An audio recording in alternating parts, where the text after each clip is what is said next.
저는 47살에 이혼 서류에 도장을 찍었습니다. 그것도 결혼 20년 만에 남편의 사업 실패로 전 재산을 날린 바로 그날 밤에요. 그런데 솔직히 말씀드릴게요. 그 순간이 제 인생에서 가장 무너진 날이었냐고요? 아니요, 오히려 반대였습니다. 그날이 제가 처음으로 제대로 숨을 쉬기 시작한 날이었어요. 20년 동안 아내였고, 엄마였고, 며느리였던 제가 처음으로 그냥 나로 존재할 수 있게 된 날이었거든요. 지금 이 영상을 보고 계신 분들 중에도 비슷한 아픔을 안고 계신 분들이 계실 거라 생각합니다. 끝난 것 같은 그 자리에서 어떻게 다시 시작할 수 있었는지 오늘 제 이야기를 들려드릴게요. 본격적인 이야기에 앞서 구독과 좋아요 꼭 눌러주시고요. 댓글창에 지금 어디서 이 영상을 보고 계신지 남겨주세요. 여러분이 계신 그 자리에도 따뜻한 위로가 닿기를 바랍니다.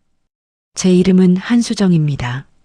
경기도 수원에서 작은 학원을 운영하고 있고요. 나이는 올해로 50살이 됐죠. 지금은 이렇게 웃으며 말할 수 있지만 3년 전만 해도 저는 완전히 다른 사람이었습니다. 20년 전 저는 대학 졸업 직후 지금의 전 남편 최진호를 만났습니다. 그는 당시 아버지 회사를 물려받을 예정이던 외아들이었고 집안도 반듯하고 사람도 반듯해 보였어요. 결혼 초반엔 정말 행복했습니다. 남편은 자상했고 시부모님도 저를 아껴주셨어요. 딸아이 지민이가 태어나고 나서도 한동안은 그랬습니다. 그런데 결혼 7년 차쯤 됐을 때부터 뭔가 조금씩 달라지기 시작했습니다. 남편이 독립해서 차린 인테리어 회사가 첫 번째 위기를 맞았거든요. 처음에는 잠깐 어렵다고 했습니다. 저는 당연히 믿었죠. 제가 가르치던 학원 강사 일을 하면서 생활비를 보탰고 친정 어머니한테 손을 빌리는 일도 마다하지 않았습니다.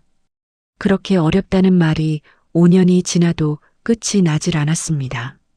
회사는 계속 적자였고 그 사이 빚은 눈덩이처럼 불어났어요.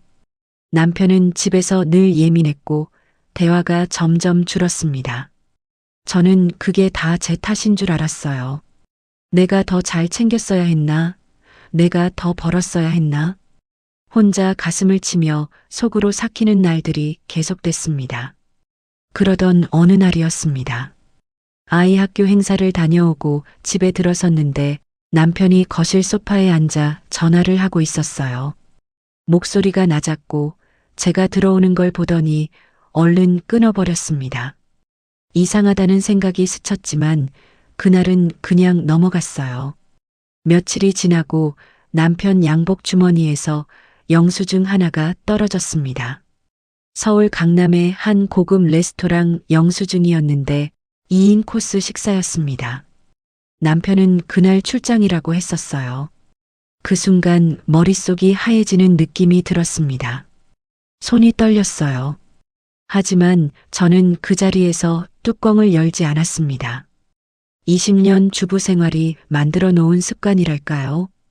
일단 참고 확인하고 그 다음을 생각하는 것. 그게 몸에 배어 있었거든요. 일주일 동안 저는 조용히 움직였습니다. 남편 통장 내역을 들여다봤고 이름 모를 번호로 새벽에 나간 문자들을 발견했습니다. 그리고 결정적으로 회사 법인 등기를 인터넷으로 조회했을 때였어요. 화면에 뜬 글자를 보고 저는 숨이 멎는 줄 알았습니다. 폐업 예정, 부채 총액 2억 3천만 원. 남편이 어렵다던 그 회사는 이미 정리 단계에 들어가 있었습니다. 그런데 저는 그 사실을 단 한마디도 듣지 못했었어요. 그날 밤 저는 지민이가 잠든 뒤 부엌 식탁에 혼자 앉았습니다. 커피 한 잔을 앞에 두고 한참 그냥 앉아 있었어요. 울지도 않았습니다. 이상하게도 이미 오래전부터 알고 있었던 것 같은 기분이 들었어요. 그냥 인정하기 싫었던 거겠죠. 다음 날 아침 남편이 출근하고 나서 저는 혼자 법률 상담센터 문을 두드렸습니다. 동네 복지관에서 무료로 운영하는 법률 상담이었어요. 변호사 선생님이 서류를 보시더니 조용히 말씀하셨습니다. 지금 상태에서 이혼 소송 들어가시면 재산 분할 받을 게 거의 없을 거예요. 회사 빚이 먼저니까요. 대신 혼인관계 증명서랑 재산 목록을 지금 바로 확보해 두세요. 저는 그날 오후 등본 3통과 재산 관련 서류를 챙겨서 친정 어머니 집으로 갔습니다. 어머니는 제 얼굴을 보자마자 아무것도 묻지 않으셨어요. 그냥 손을 잡으셨습니다. 그 손이 그렇게 따뜻할 수가 없었습니다. 2달이 걸렸습니다. 조용하고 아무도 모르게. 저는 그 2달 동안 지민이 앞에선 평소와 똑같이 웃었고 남편 앞에선 아무것도 모르는 척했습니다. 그리고 그 사이에 제 명의로 된 통장을 새로 만들었고 학원 강사 일을 풀타임으로 바꾸기 위해 원장 선생님과 면담을 했고 이혼 전문 변호사와 3차례 상담을 마쳤습니다. 남편과 마주 앉아 이혼 이야기를 꺼낸 날 그는 처음에 펄쩍 뛰었습니다. 무슨 소리냐고, 갑자기 왜 이러냐고. 그런데 제가 서류 봉투를 꺼내 탁자 위에 올려놓자 말이 없어졌어요. 봉투 안에는 2달 동안 제가 모아둔 것들이 들어 있었습니다. 회사 채무 증빙 서류, 카드 내역, 그리고 그 레스토랑 영수증. 그는 한참 그것들을 들여다보다가 낮은 목소리로 물었습니다. 언제부터 알고 있었어? 저는 대답 대신 이렇게 말했습니다. 지민이는 내가 키울 거예요.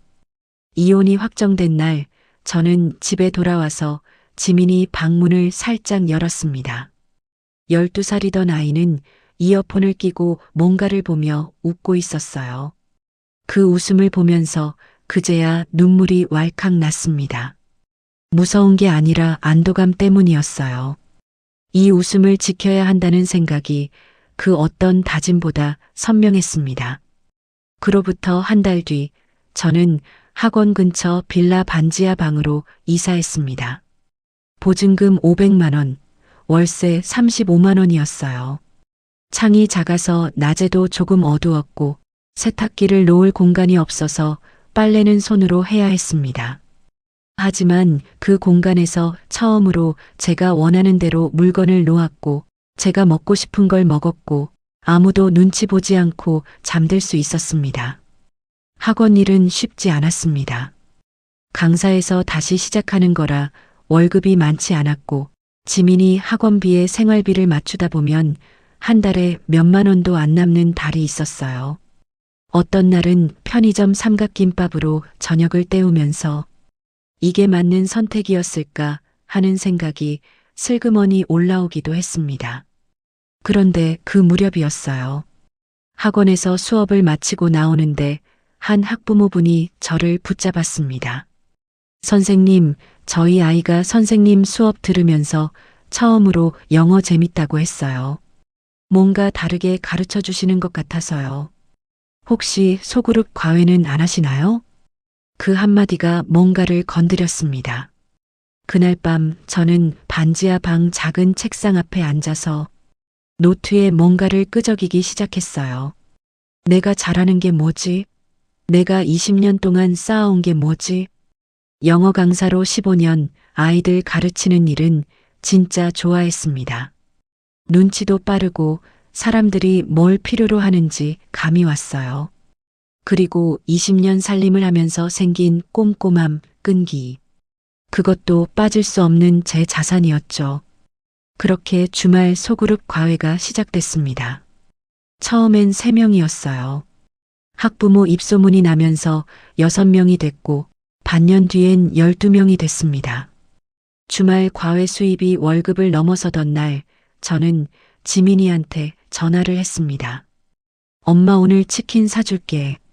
아이가 소리를 질렀습니다. 진짜요? 그 치킨이 그렇게 맛있을 수가 없었습니다. 2년 뒤 저는 제 이름으로 학원 등록을 했습니다. 5평짜리 작은 공간에 화이트보드 하나, 책상 6개가 전부였어요. 간판을 다는 날 지민이가 옆에서 사진을 찍어줬습니다. 엄마, 멋있다. 그 말 한마디에 코가 시큰했습니다. 지금 저는 그 학원을 3년째 운영하고 있습니다. 원생은 50명을 넘겼고 작년부터는 강사 1명을 더 채용했습니다. 반지하에서 시작해서 지금은 지민이랑 함께 햇살 잘 드는 아파트에 살고 있어요. 그 사이 지민이는 중학교 3학년이 됐고 요즘은 엄마 학원에서 보조 강사 흉내도 내고 있답니다. 돌아보면 신기합니다. 이혼이 제 인생에서 가장 무너진 순간이라고 생각했는데 사실은 제가 진짜 저다운 삶을 시작한 출발점이었어요. 물론 쉽지 않았습니다. 두렵지 않았다면 거짓말이죠. 어떤 날은 새벽에 혼자 울기도 했어요. 하지만 제가 배운 게 있다면 이겁니다. 다시 시작하는데 나이는 상관없다는 것. 그리고 진짜 용기는 아무것도 두렵지 않은 게 아니라 두려운데도 불구하고 한 발을 내딛는 거라는 것. 세상 사람들은 자꾸 말합니다. 이 나이에 무슨 새로운 걸 시작하냐고. 이혼녀라는 꼬리표가 따라다닌다고. 그냥 참고 살라고.